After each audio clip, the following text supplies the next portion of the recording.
What is up, party people? It is Spencer Schultz coming live with you with Eric Arditti. Here to recap a frustrating, exciting, weird, edging series. 2-game series is a rain-delayed game in what was going to be a really fun matchup. And we're here to talk about, mainly, among other things, Adley Rutschman's walk-off heroics in the bottom of the ninth. Jordan Westburg slaps a single right back at the pitcher, ends up singling, getting on first. Adley Rutschman comes up to the plate and cranks a 354-foot home run. I think the velo was 109 off the bat there to walk off 3-2 against the Toronto Blue Jays. Who did, Eric, genuinely think that they had finally halted the Orioles' 104 series streak without being swept? No, they could not. Adley Rutschman cannot and will not be swept. He walks off. Eric, how fucking sick was that home run? That was, you talk about all the pressure in the world.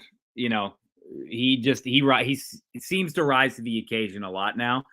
Every time you need a big hit from him, he's finding grass somewhere. What does he have? 4 home runs the last 3 games? That's the impressive part for me. And I believe they're all from the left side too. He's seeing the ball. I think so too. So well right now. You need to do a victory lap. Because you called this, about 3 weeks, a month ago, maybe being hey, he's gonna start to hit these numbers. It was May 3rd. I tweeted, was his expected slugging is crazy high, and he's just not getting lucky here. It was a 50-point disparity, but yeah, he's been fire the last couple weeks. And now you're seeing that again. Now he's killing the ball. I think I saw that he was top 5 or top 10 in most barreled up balls in baseball. He's playing baseball at a very, very high level, one that we haven't seen him play. And like we say every week now, he's up here while Gunner's kind of taking a back seat, while Mountcastle's kind of cooled off, while, Westburg had the walk-off last week or on Sunday, but he's kind of cooled off as well. But Adley is the life preserver right now. He's kind of keeping them afloat. And the offense as a whole is bad right now. It's really, really bad. I have to find the stat from our guy, Jacob Calvin Meyer, who said, where is it? The Orioles have scored 3.8 runs per game in 12 games this month while hitting .220 with a .284 on-base percentage. Somehow they're 8-4 in those games. How? Their pitchers have posted a .231 ERA and a .991 WHIP. Obviously Adley was great today. Westburg with the leadoff home run. The bullpen saved the game. Mike Baumann in particular. That was awesome. He's really come around the last month or so. His last 3 or 4 appearances, when again he's been on the chopping block, no options left. The Nats game he did it too, but he's pitched his balls off. So good. It's awesome to see that. And again, we talk about it, but they're just finding ways to eke out some wins. And today was that ball seemed like that was up in the air for minutes. That thing was hanging out. It was I said in the blog, it was like a coffin corner, and you're just waiting. It was funny because Springer's looking up, and then he kind of backtracks against the wall. But even the fans in right field didn't really know what was going to happen. So yeah, that was it's a wild roller coaster game, and I sure am happy that they pulled it out. And the sweep streak continues. The regular season, obviously, people are weird about that, but yeah, that was a great win. And after after John Schneider's that's a big fucking win on May 13th or whatever it was, again, just like what's his name, Jacob said, he tweeted today, that's a big fucking win for the Orioles, and it really, really was. I loved your response to that. Some fun facts about Adley Rutschman. He's good. That's number 1. Number 2, let's see here. I just had it. 2 outs, hitting 400 after this game. Ooh. He has a 1.05 OPS with 2 outs. He has 3 home runs and 12 RBIs with 2 outs. 417 batting average on balls in play. 208 weighted OPS. Has been insane with runners in scoring position as well. Hitting 343 with runners in scoring position right now. 1 home run, 17 RBIs, OPS 854. Really getting it done. Only 2 walks to 6 strikeouts. With men on, he's hitting 382 in general with a 141 OPS. So he has just been outstanding. 2 outs, runners in scoring position. He's hitting 353, 941 OPS, 167 OPS plus. So he has just been clutch as hell, Adley Rutschman, in this series so far. We would love if you could switch over to YouTube if that's possible for you. We'd love to have you on YouTube as we do these series recaps every single series. Give us a like, give us a subscribe, the easiest way to support us. We really appreciate all of it. Eric, this game went a lot like game one. The Orioles won 3-2 today. They lose, what was it, 3-2 as well yesterday? I don't even have it in front of me. 2 days ago, pardon me, on Monday. Was it also? It was 3-2. 3-2 Jays, final after 10, goes into extra innings there. I was in attendance for that one. These games had a lot of similarities. These games see Bo Bichette, who crushes in Camden yards. I tweeted his stats earlier. I think he's hitting like 400 in Camden yards throughout his career. Been one of the coldest hitters. I think I might have texted that to you guys earlier, like before the series, or maybe talked about a last series recap or something. Been cold as ice. If you go to his Baseball Savant page, it's all dark blue. He has been so cold. He has a couple games with a hit right leading into this one, and of course gets right. Now would be a great time to trade for Bo Bichette in your fantasy baseball leagues. I'm going to go ahead and throw that out there. The Orioles got him started. So we see a duel, Corbin Burnes, Jose Barrios in game one. Adley, hits 2 home runs in that one, owns Jose Barrios. And a game where we see the Orioles strand a lot of runners, a game where we see the Blue Jays able to manufacture some runs. Dalton Varsho does hit a home run. Kind of the same tune today. What do you see, Eric, out of this 2-game series, but I feel like it's been a microcosm of where the Orioles stand right now. Like you said, it's the guys left on base. Today they were 0 for 10 with 11 runners left on base. Again, obviously they squeaked it out. And then Monday, let me see. Monday they only had 3 hits, and two of them were home runs from Adley. So again, that one is not as they were 0 for 3 with 4 left on base. But again, so what that means, they went 0 for 13 with runners in scoring position this series and left on 17 guys. Is that what it was? That's yep. You're lucky to split like that. Again, especially having 3 hits in one game. Obviously, they were able to they got to Kikuchi. They were able to hit him today. They just couldn't capitalize. And then that went all the way even after Kikuchi left. When you had who gets on, McCann gets on with Vlad kind of dropping that's a tough play, but Mountcastle probably makes that. Vlad dropping that ball, and then Austin Hayes, man, I wanted that ball to go out so bad for him, just for him. That would have been fantastic. Like, he put such a good take away Adley and Gunnar and Westberg. That may be the best swing that I've seen from an Oriole this year. He tattooed that ball. So that was awesome to see him. Again, obviously those 2 guys are left stranded, and I think a lot of we were all frustrated. It's the hitting. And now this is starting to come to light again, or a couple weeks ago I was tweeting, they're killing the ball. They're hitting home runs. They're doing all this. They're not walking. Now you're seeing it really come to light. Like, these guys really are right now a boom or bust. Like, we talked about that a couple weeks ago, or maybe on the last one or 2 games ago or something, the series preview. They're just hitting home runs. And if they're not, then they're not scoring. And that's not good. That's like 2014, like we said, where those home runs go away in October. So, I had a guy today tell me, the lineup right now, they're not going to win anything. So I said, well, we might as well pack it up then. Let's just go home and we'll get them in 2025. I think that they can switch their approach and get some guys going, but they have to start drawing walks.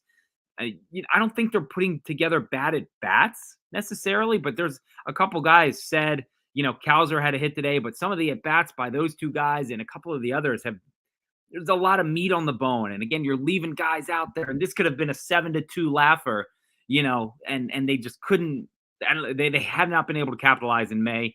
I hope to God that it starts coming around, because June's schedule is a son of a bitch, and it's not going to get any easier. So I'm concerned about that, and that's kind of the story of the series. Was the bats didn't really come alive in either game, and again they poked some hits today, but it was barely enough. But that's concerning going forward. I think everyone is worried, concerned, but they keep on winning, it's whatever. But again, you got to start getting these bats going, especially against a good pitching staff with the Mariners coming in. 100%. Orioles will conclude the longest home stand of the 2024 season with the Seattle Mariners. Going through the end of this game, Eric, you touched on it. It goes, James McCann gets that sky bloop single that Vladdy can't come down with on a wet day. Footing's probably tough. You don't want to be striding out and pulling a hammy in May.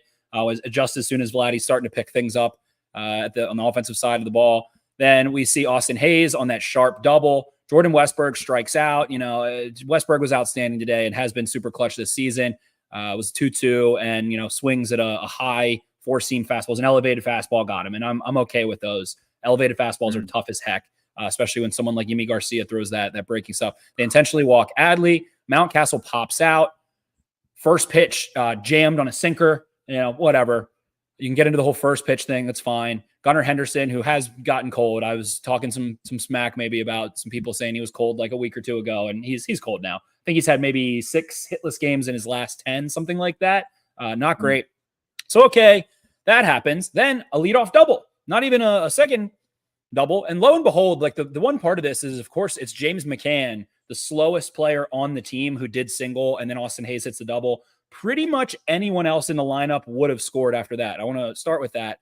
Then, actually, I'll take that back. The only other person that might not have scored is Anthony Santander, who made a goof pickle play out there on a wet day, lets a double get in. That ends up being a kicker there, almost I don't want to say cost Orioles the game. It was a tough play, hurts himself a little bit. So, of course, Santander doubles. Mi hermano, tu hermano, su hermano, Jorge Mateo. Nice sack bunt. Suddenly, Happy learned how to putt. The fastest guy in baseball learned how to punt, which is dangerous. God, he should be able to bunt. You should, if you can bunt, you're a very, very effective player, Jorge, especially in those situations. Moves Tony over. Yimi Garcia intentionally walks Colton Cowser. And then, of course, the Orioles try to squeeze. James McCann bunts, I think with 2 strikes, right? Yep. 2 strikes. So did you hear what Hyde said after the game? I did not. So I'd love to hear this. Because they asked him about that, obviously. And he said, I gave them the sack bunt call on strike 1. And then he said, after the one was high, I didn't think it was at his head. They were like, it was high. But after that, he said he called it off. And he said that was all McCann from there. He said, and again, he kept saying this, McCann wanted the guy to score. And I'm just like, Santander was going to score on a sack bunt with 2 outs? Like on a wet day where he had kind of irked himself. It was 1 out, right? I don't really like throwing Jimmy McCann under the bus there, even if that was the case. I don't really love that from Hyder. Yeah, it was weird. And again, I did not understand. I obviously understood bunting Mateo. McCann, I'm still trying to figure out. Like, I would rather him try and lift one and elevate one. Obviously, they didn't want him hitting into a double play. He's a pull fly ball hitter. That's what he is by nature. No sense. And again, I mean, the ball's on McCann to get that bunt down. That was a great bunt. It was just like the one at his face last year, and a hell of a play by Vladdy over there too. But the tag by who's back there? Danny Jansen. Danny Jansen. Yeah, a hell of a tag by Danny Jansen, reaching back. It was first baseline, reaching back, got it perfectly. He was probably safe. Yeah. He was probably safe. So call doesn't go the Orioles' way there, but just a comedy. What was it? 4 leadoff hits in this game, I believe. Those were 2 of them. Maybe 5 because Westburg had the leadoff home run, but Anthony Santander singled in the bottom of the 4th inning to get on. They can't drive him home. Mateo called out on strikes. Cowser with a very nice approach in that inning. I do want to shout that at bat out. Looked like he understood when you interviewed him, Eric. Part of that interview was him saying, like, you guys were like, hey, what's changed? What's clicked? And he kind of had this answer that was like, well, they've adjusted to me. And I don't think he had a hit a couple days before that. And he's like, well, now they're throwing me, the low and away changeups and stuff. And for him just to poke it, just go with it and poke it, get the barrel on it and see if you can tap it. Worked out perfectly there. So love to see that. But then 2 strikeouts, McCann and Mullins. Mullins is a black hole of death at the plate right now. I love the guy more than most. I love Cedric Mullins. And I'm not going to lie, Baseball Savant's not everything. And I know some people in the baseball community have been laughing about like just sharing Baseball Savant pages with no context and what it actually means and things like that. But in terms of advanced metrics, he's been a horrible hitter, really. Like, I'm just going to say he's been a very bad hitter for 3 years now, going on 3 years now. It's really just after that 30-30 season. And I didn't subscribe to that, but it's pretty bad. Then what? The top of the 2nd, Jorge Mateo hit a double to lead off. You have Jorge Mateo on second base and can't get him home. It's the best base runner in baseball. Probably the best base runner in baseball, to be honest. Steals even aside, he really gets good jumps when the ball's in play, is great at sliding, just a super great athlete. Cowser strikes out, McCann and Mullins. So felt like a lot of McCann and Mullins in some high-pressure situations, and something's got to give. I mean, Cowser and then McCann and Mullins right there. And James McCann's a backup catcher. I think he's a great hitting backup catcher overall, but I'm not going to wring towels and wring my own neck about, the backup catcher not being this, that, or the other. And it was a good bunt, like you said, but man, even when you have Jorge Mateo hitting well and it's just black hole at the bottom of the lineup right now has been brutal for like 2 or 3 series, maybe even more there. So, 5 leadoff hits, one of which was a home run, and the Orioles unable to bring in 3 of them consecutively. Happened on Monday a good bit as well, stranding runners on base. So this game, probably this walk-off, Adley Rutschman probably saves the Orioles from it's May, and they've got some issues, but probably saves maybe the fan base and saves people from getting super crazy. But I think some of it's warranted. I mean, I wrote a little thing the other day. It was the 40-game poll. We're at the quarter mark basically of the season. And to me, Eric, this team is super athletic. Their infield is sick. They're great defensively. Their staff and bullpen are intense and sharp and pitch situationally to their strong defense. They've got speed on the base paths. They've got power. The Achilles heel right now, the 2 things I look to are probably, and it's stupid to say when the bullpen's been so good. They don't really have a big strikeout guy in the bullpen that they can kind of go ring, ring, ring. And then situational hitting. It's been bad. When was the last time we saw the Orioles have a rally in an inning, like a 4-run inning that wasn't, even in general, but wasn't, a 2-run home run or something like that? They just haven't produced that way. It doesn't feel like they're playing team baseball well. And that came to a head in the 8th inning. And I think Adley Rutschman really bailed them out. So in May, what do they need to work on? Situational hitting. They need to be more confident in their approach there. It's easy to say, hard to do. That's my big brain take. But man, it's been a rough watch, and Adley Rutschman really bailed them out today. Yeah, I mean, you said it, and I'm scrolling back through the box scores now. But Sunday, May 5th, when they beat the Reds 11-1, and they got the 5 runs in the 9th, they were able to work. Was it like a double and then the Westberg home run in the first inning there? That's kind of the last game where, again, they were able to and obviously, again, the 5 runs in the 9th is helped by Santander's grand slam. But it's almost like they went into that Yankee series and kind of all right, we hit, they got everything out of the way and they took 3 or 4 there and they won by 5 runs in that last game. But that was probably the last time before that too, was that inning against Rodon where they kind of just beat them around the ballpark. But again, I think everything is warranted that everyone is kind of saying online. Like the team right now, the offense it's legitimately boom or bust. And we're not shopping at the gap. We're not going first to third because they don't have the opportunities to. It's just the offense is cold right now. And we've said it a billion times. That's baseball and it's going to happen. Like someone today in my mentions was like, well, you're not going to win a World Series with 4 of your guys, hitting well and the rest aren't. It's like, that's kind of baseball though. No lineup. The Dodgers, look at the Dodgers lineup. They don't have 9 guys who can hit. No one does. I mean, baseball. The Braves, like Michael Harris last year, who's so good, was so bad for so long, is who comes to mind. You're never even going to have 7 guys hitting well at once. No, and again, it may be for a week or 2 weeks. And again, we saw that where it was like, man, 1 through 4 is rolling right now. But it's not how it works. It literally is not how it works. So again, I definitely get that they are worried. And again, I mean, I'm frustrated at times too, watching the team being like I was ready to say today, the Blue Jays played a much better series. I thought they worked counts better. I thought they had, like you said, they had great approaches against Bradish in particular. But just the way that they were able to stay in the game. I mean, Monday, the bunt in extra inning, it was a perfect bunt and all that stuff. I thought they played a very good series of baseball. The Blue Jays did. And I said before the series, this is a team who they've already had a player, a closed door meeting. Their manager is fighting for his job. They are under 500, underperforming. They got guys who are, now the talk is me contracts and Vlad and, Bichette and all these guys are coming up.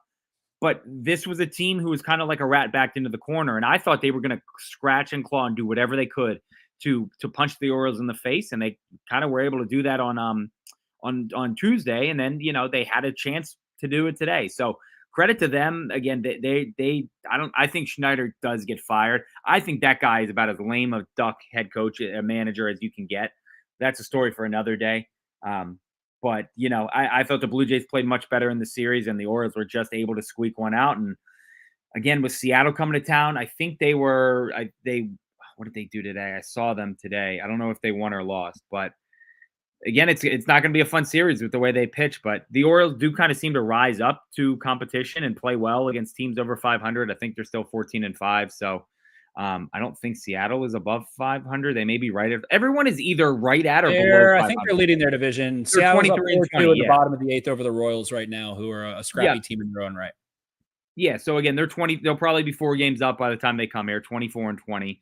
And again, hopefully, they can just keep up the winning ways against teams above 500. So I'm excited to see. I believe it may be Grayson. Wink, wink, nudge, nudge. You may have heard that. Grayson starting on Friday. But again, Castillo, Miller, Castillo, and Kirby, the 3 guys going for Seattle. It's as good. That's as good of a 3-man of a series. That's as good as it could possibly be in baseball, just about right now. They've been studly. They've been doing it in different ways. They got the strikeout guys, the fly ball guys, but it is in Camden Yards here, and I think that's 2 right? Is Castillo righty? I think they're all righty. 3 righties. Castillo's righty. They're all righties. Yeah, three righties coming to town. So we'll see if the O's can swat a couple over the porch. I don't think the weather's supposed to pick up. I'll double check on that. But wanted to do 3 dogs of the series. I think it's easy, blatant, obvious that we can go with Adley Rutschman for the first dog here. 3 home runs, goes 2 for 4 with 2 home runs on Monday. It's like, it feels like you kind of know it's coming right now. His confidence is insane. And something else I picked up on was that the first time through the order, I had it a minute ago. The first time through the order, or the first time facing a starting pitcher, he is very tentative, does not swing at the first pitch a ton. That's kind of been his MO. He hasn't been walking nearly as much this year. I am trying to fit. So first time against a starting pitcher, he's hitting .216 with a 19 OPS plus, a 473. Guy has 8 hits in 37 at bats first time through the order, which does kind of epitomize the Orioles' struggles. They're so quiet first time through the order. Aggressive, maybe not him. Second time through, 378 with 2 home runs, 989 OPS. Third time through, he is demolishing starting pitchers, 1.2 OPS, 193 OPS plus, hitting 394. He is 1 for 2 if he sees him a 4th time. Has only happened twice, and just been outstanding. I mean, hitting decently well against relief pitchers, things like that. But he just kind of squares you up early. He takes his pitches. He's happy. It feels like he's not as hell-bent on not striking out as maybe he was the first 2 seasons here. He's like, okay, that's fine, especially early. I want to see pitches and wait on my pitch. Hey, would love for the guy to be hitting 400 all the time again, first, second, third through the order. But second and third time through the order, insane.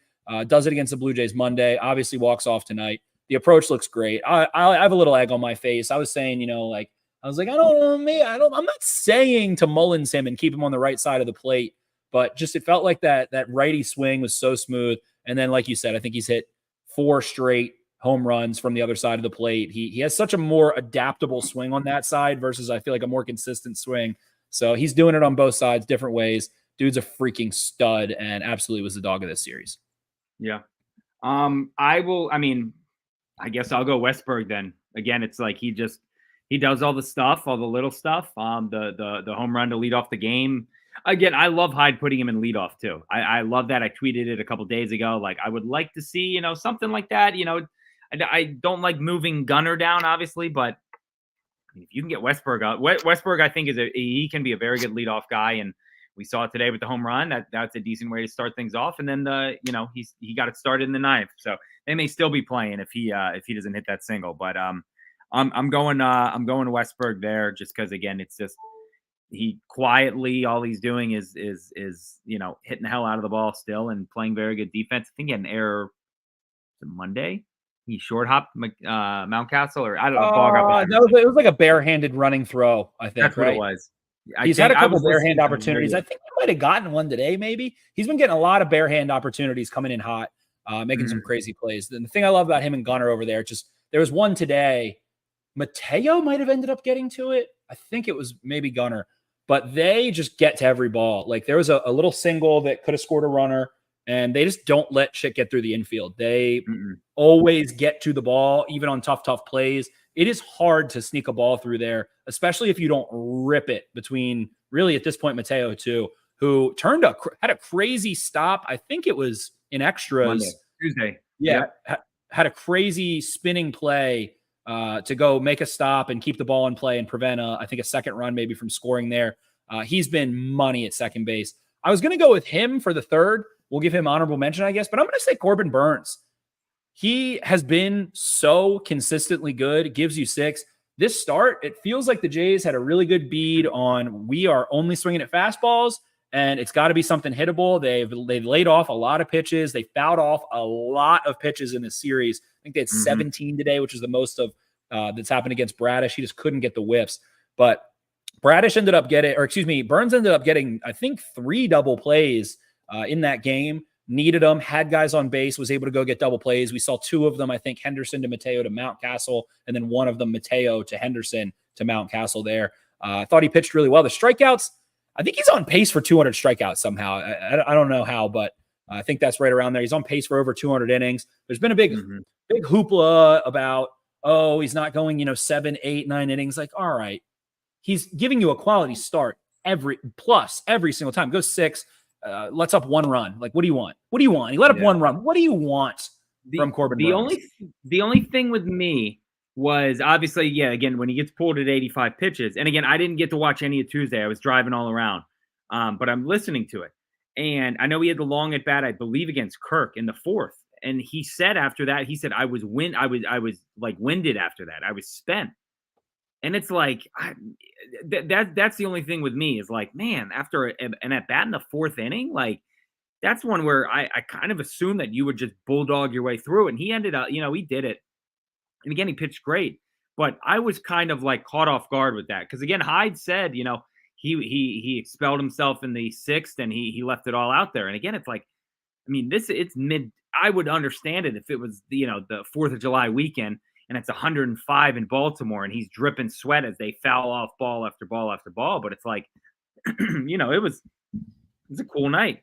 And again, somebody, people were like, he may have eaten. It could have been anything. He could have just not been feeling himself and just not into it or something like that. But again, he's been very good. And I tweeted it before the Nats series. Like, we are still kind of waiting for that dominant 7 inning, 11 strikeout, 1 walk, 2 hits, performance like we kind of saw on opening day. But, you can't complain about him at all. I would rather have him than, I did see someone trying to argue like, well, DL Hall would help the bullpen a lot if, we can do without Burns. And it's like, just shut up. Just go sit over there and like. There'll always be somebody saying the craziest thing, whatever. But I think Corbin Burns is a stud.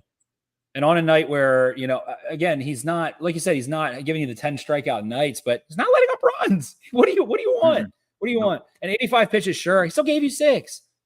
He's not getting, I think he's going at least 5 2/3 every time, maybe 5 1/3 once. I think it's been 5 2/3. That may have been the Royals, that weird Royals delayed game that was like 5.5 hours delayed. I think if there was any game that he didn't, it was that one, but. Yeah, maybe something like that. But yeah, I think he's been great. I think Mateo's been great. Someone I thought had an interesting little series here. It feels like Ryan O'Hearn. He didn't play today, but it feels like no one's given him anything to hit. No one wants to give him something to turn on at all whatsoever. He has remained steadfast, hitting the piss out of the ball. Had a nice single on Monday night to, I think, lead off perhaps. Just been pretty consummate there. We didn't see him today, but which was weird. Thought maybe we should have seen him today. Might have made some sense late in that game. They did.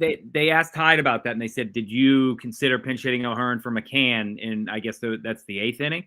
And he said he did, but then he went into the whole thing where like then we lose the DH, and he would have only had I think Ramon on the bench, and because Stowers had pinch ran for Hayes, and that was another thing I was going to bring up. I think Friday is going to be interesting. Because Hyde said Hayes, they pulled out Hayes after the double.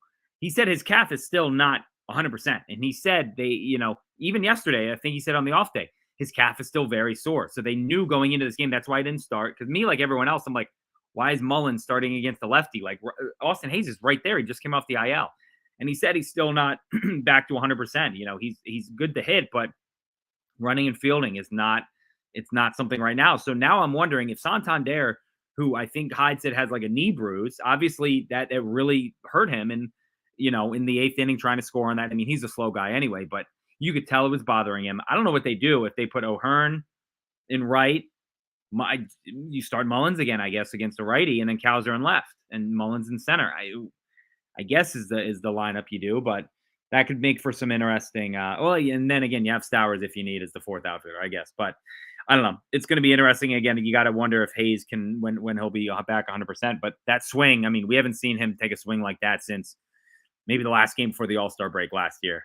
Heading into that when he was healthy. So that was good to see. But yeah, I don't know. Again, it was weird not seeing what's his name O'Hearn, but I know he came in for Santander in the ninth as a defensive replacement. That shows you what Santander is dealing with. So I wouldn't expect to see him on Friday. So we'll see. Yeah, the boys are a little banged up right now, but hey, they've got plenty of young outfielders that are chomping at the bit. Speaking of which, we got Mike Franz in the comments here. If you bring up Holiday in a few weeks, do you see the Orioles moving Mateo to center? I think his bat and base running are more valuable than Mullins. I think, Mike, you're absolutely right about that. I think he is more valuable in both of those regards. Mullins is not, as a base runner, I don't know, man. He just doesn't have it. I don't want to write him off completely. I do love the guy. He's had so many fun highlight clutch moments, but the speed numbers are down. The base running doesn't feel as intense or sharp as it used to. It does feel like that in the field, though. It still feels like he'll go get any ball in the field. Mateo, I don't know. I don't know. It's tough. They really just don't. Hayes, I guess, but you just really don't have a confident center field option right now. Cowser looks the part in many ways. You go check his profile. The range has been really good in left, and in Baltimore, it's like a second center. He's got a strong arm. He hasn't had a very accurate arm so far, but yeah. Speaking of little Jackie Holiday, what do you think? What do you think, Eric? What do you think's up with the kid? I know. I think it was Jacob who did or maybe I forget who it was, but they did a profile on him. I guess he's kind of crouching down a little more. That helps him get to breaking balls and stuff like that, and it can still help him get to the high fastballs that he obviously struggled with. And I think he's hitting like 490 in his last 10 games now down at 290. I think down at Norfolk. So go figure. Also, I don't even care about the numbers of Norfolk because when you go back down, you're like trying to do certain things more than you are score runs and get hits. You're trying to do things correctly as opposed to produce. That gets you in that good habit to be able to do so in the MLB. Not that I really know, but I don't know. That's my training. It makes sense. Again, he went down to adjust his swing and his stance and all that. And again, like right away, people were like, "Oh, he's 0 for 4, he's 0 for 5," and it's like, well, yeah, he's working on stuff. But speaking of guys going down, did you see Heston Kjerstad hit a home run on his first pitch he saw? I mean, the International League is just Heston Kjerstad's world, and everybody else is living in it. I mean, just 100%. Immediately, it must be a joke. I mean, what is it? A joke down there? Those guys. Kobe Mayo is a fucking rhinoceros running through town in AAA in the International League right now, just destroying planets. So I will say for the Jackson Holiday and Mateo question, I would leave Mateo at second. I think he is playing such good defense down there. And also, it may not be a bad idea to get Holiday to DH a little bit. Again, just take out, don't worry about fielding. Just block that out. And I want you to sit in here and just focus on hitting. I don't think, not that you obviously want your DH to, be able to hit home runs and do this and that and have a competent batting average and good at bats. I don't think that would be the worst thing for him when he comes back instead of just being like, again, I mean, it's hard to take Mateo, who Palmer has raved about him. All the beat reporters have talked about it. Hyde is like drooling over it. It's like Mateo is playing Gold Glove level second base right now. He's making incredible plays. And I was thinking about this the other night. We may live in a world where the Orioles have the third base starter, the shortstop starter, and the first base starter in the All-Star game. Would that shock anyone? No. But no. I don't know about starter. Probably not starter, but all-star infield. I mean, all of those guys. Of course, Gunnar. Of course, Westy. I mean, if Mateo does it, Mountcastle, first base is tough. Yeah, I haven't been reined in on first base that much. That's my weakest part of my fantasy team. So that's kind of how first base I don't really care about in fantasy. I don't know. But I gotta go check the numbies on the first baseman around the AL right now. I honestly can't think of anybody that. What is Rooker? Brent Rooker's been raking. He plays first or outfield? I think he's an outfielder. Right? I don't know. Usually, it would be Vlad. It would be whoever the Yankees are putting in over there. But Rizzo, who's hitting pretty well. Who else? First baseman, American League. I just want to see here. Great radio. Who we got? First baseman, AL. I don't want to see the NL. AL East. I don't know. Who Guardians? I don't know. Like the Guardians have someone. Well, maybe. I don't know. It feels like there aren't any names that I can think of off the top of my head that are popping. So, yeah, if Mountcastle can keep doing the damn thing, would be pretty sweet. He's a guy that I would love to see be an all-star too. Just he needs that kind of coordination. He deserves it. 100%, absolutely. But yeah. So I would leave Mattel. I would.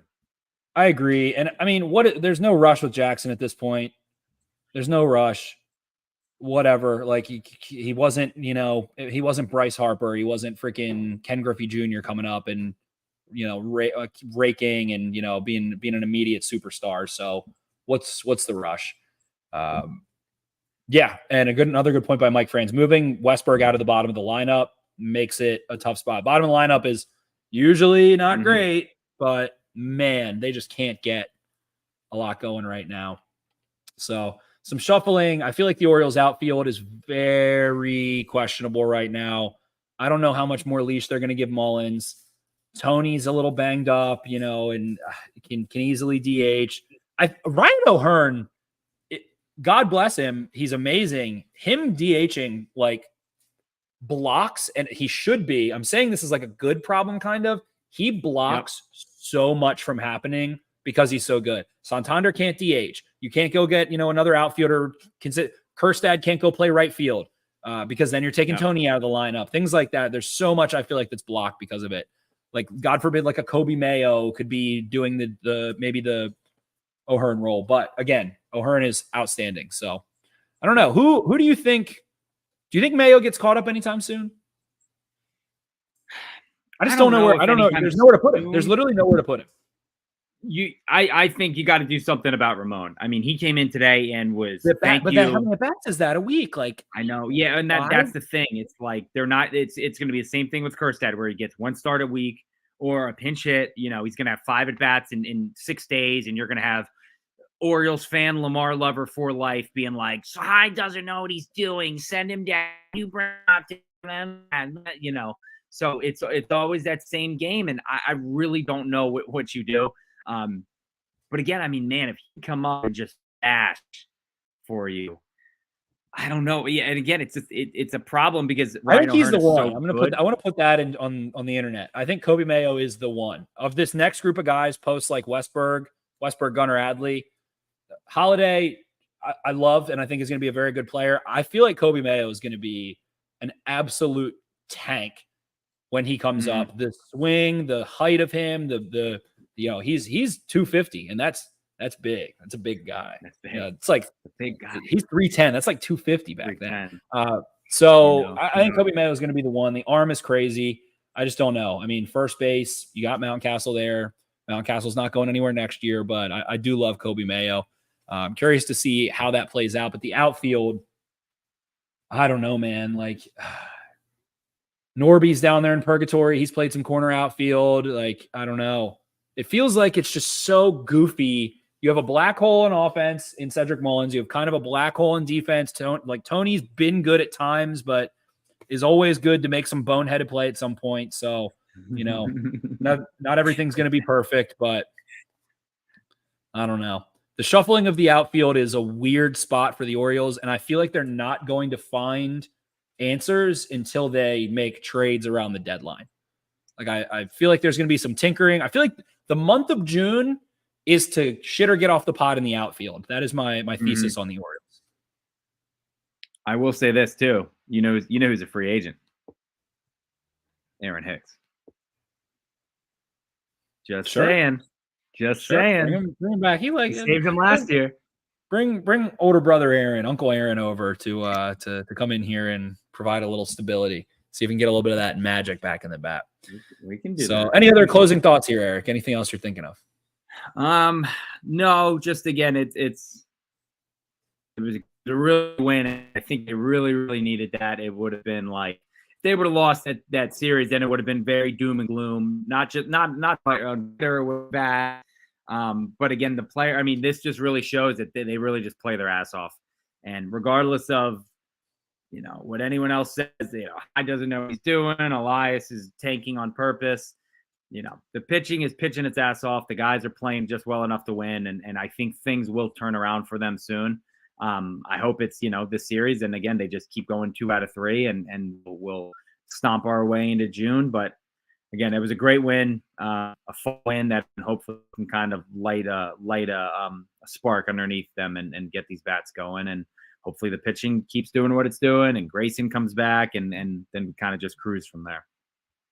They're really hard to beat, man. And one thing I talked about Ryan O'Hearn, I forgot. Varsho didn't like soft rob him. He hard robbed from over the wall and then ended up hitting a home run himself. But robbed Ryan O'Hearn.